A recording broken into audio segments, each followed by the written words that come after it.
My phone erupted this morning with my daughter screaming at the top of her lungs. She was weeping and raging all at once, demanding to know how I could let this happen. She had just realized that her own grandmother's funeral had already taken place. How could you not drive 5 hours to my dorm and hunt me down? That was the core of her entire unhinged argument down the phone line. She genuinely expected me to treat her like a toddler who needs rescuing. According to her, my failure to track her down across state lines was a betrayal. She completely ignored the fact that her phone had been sitting unread for days. I stood in my kitchen, holding the receiver away from my ear, just listening to the fury. She screamed that I was supposed to know she would never miss a viewing on purpose, as if I am supposed to read her mind when she deliberately blanks out the world. You knew how much Grandma meant to me. You should have come get me. That was her main defense. She shifted 100% of the blame right back onto me. Basic human communication apparently now requires a 5-hour rescue mission. I tried to calmly interject and remind her of the dozens of unanswered messages. My attempts at reasoning were instantly drowned out by a fresh wave of shouting. She demanded to know why none of her siblings physically showed up at her dorm either. Expecting the entire family to drop everything and chase her down is her normal. The sheer entitlement in her voice made my blood run cold after a long week of grief. This explosive phone call set the tone for a battle we never wanted to fight. She missed her own grandmother's funeral and somehow made herself the ultimate victim. To truly understand why I did not chase her down, you need to know how my daughter lives her life. She has struggled with severe ADHD and depression for years. Growing up, my wife and I helped her as much as humanly possible. She used to be on medication to manage the daily symptoms. Then came the massive transition to college life. It was a very rough transition for her, in every possible way. Suddenly, she was entirely responsible for her own schedule and coursework. The first semester was a complete disaster. She almost flunked out completely because she simply would not turn things in. Assignments piled up, deadlines passed, and she ignored every warning. Eventually, she figured out a system and pulled her grades up. The next semester, she did much better and passed her classes. She is the type of person who never changes behavior until she hits rock bottom. Preventative action does not exist in her vocabulary, but the biggest ongoing issue is her complete refusal to respond to texts or calls. If you need an urgent answer from her, good luck. You actually have a better chance driving 5 hours to her college campus than you do of getting her to reply to a text message. I have chased her down before, and it is completely exhausting. Right now, she is taking mandatory summer courses at her college. She is living in the campus dorms to get through the heavy workload. These classes are strictly in person. She needs them so she can finally graduate in 4 years on time. Remember, her first semester grades did not count toward her required credits. So every single summer class is vital for her graduation timeline. This context matters because her communication blackout is a daily reality. She turns her phone on silent and simply vanishes from the digital world. Days can go by without a single peep from her dorm room. Friends, family, and parents all get treated the exact same way. It is just how her brain operates under stress and academic pressure. We accommodated this behavior for years out of love and patience. We learned to accept that normal communication rules did not apply to her. If you needed her attention, physical intervention was the only guaranteed method. Driving 5 hours there, knocking on her dorm door, and dragging her out. Driving 10 hours round trip just to deliver a message. It is a maddening cycle that wears down even the most devoted parent.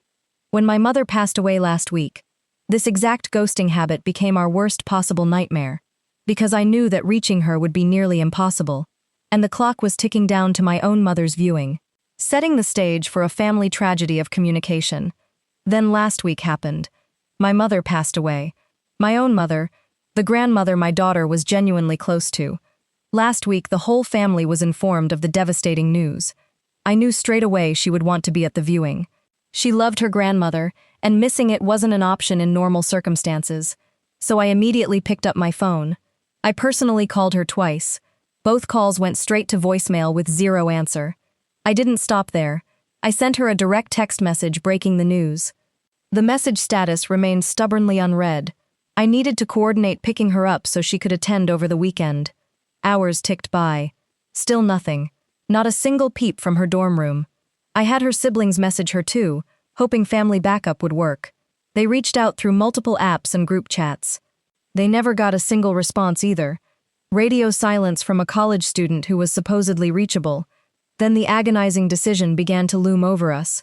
Do I drop everything and go track her down? Consider what that actually entailed.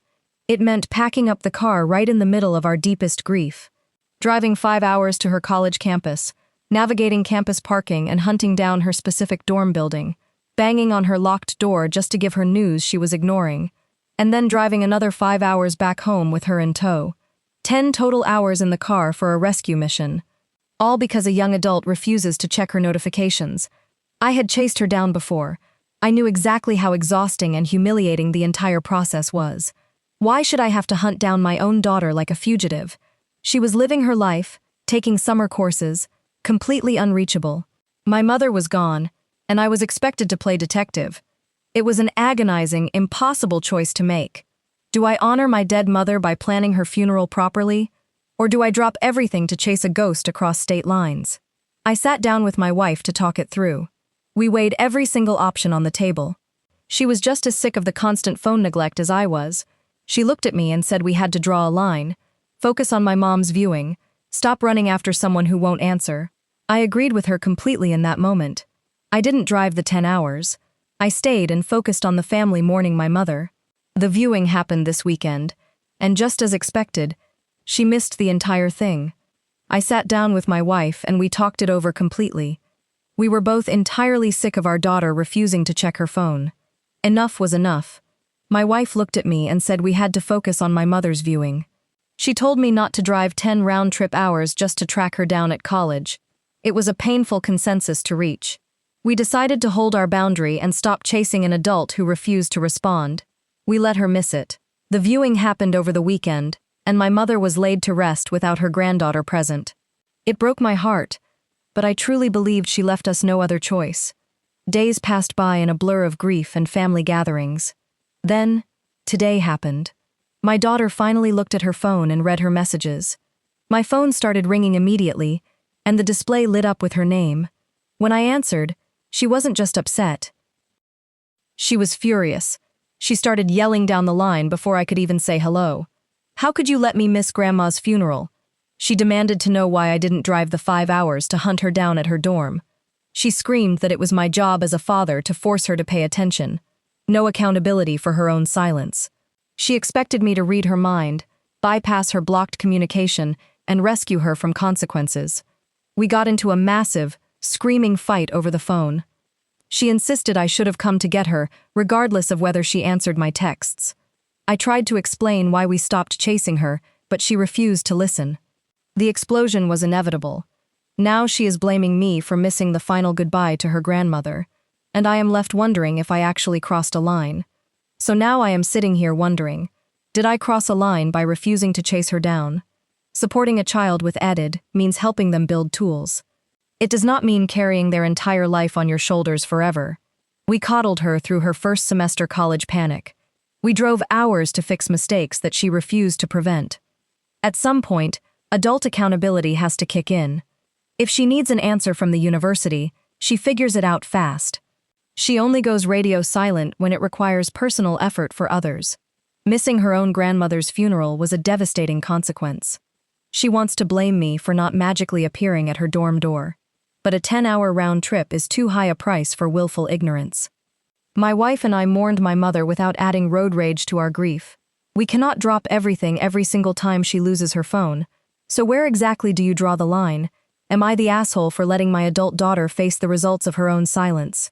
Let me know what you think in the comments.